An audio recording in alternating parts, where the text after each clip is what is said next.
Hey, let's get active. I'm Coach Pirillo. Thank you for tuning in to Teach Phys Ed.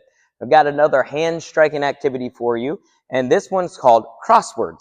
So here's some things that we're using. We're using a foam coated ball. This is about the 8-inch diameter. You can use any size you want. If you want to use volleyball trainers, anything like that. We like this because it's nice and soft. It's not going to hurt if it hits a kid.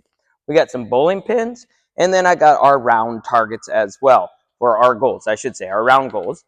And then last that we're using for kind of our point system is inside my bucket on the end, we have a bunch of tile letters inside here that are on both sides of the gym. So the students with our large class sizes, they're going to partner up.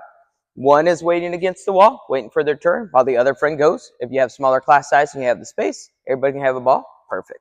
So what they're going to do is we tell the kids you can either do an underhand serve, they could do an overhand serve. You want to practice the set, the overhead set, even the bump, all that would work perfectly.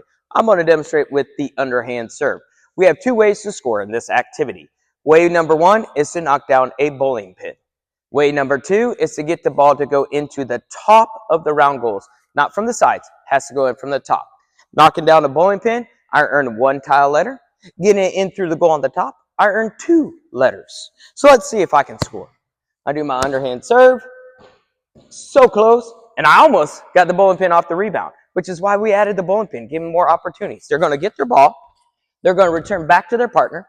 And we always tell the kids to hand the ball back to their partner. And now their partner gets to go. And you can either choose for themselves, underhand serve, whatever they would like to do for their striking.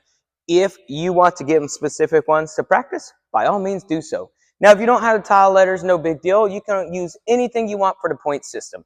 The reason why I'm doing letters and it's called crossword is because as they're collecting letters, they're going to use them and spell different words, and they can repeat the letters like in a crossword puzzle. And they had a lot of fun with this one. I hope your students will enjoy this. I'm Coach Pirillo reminding you to keep on moving.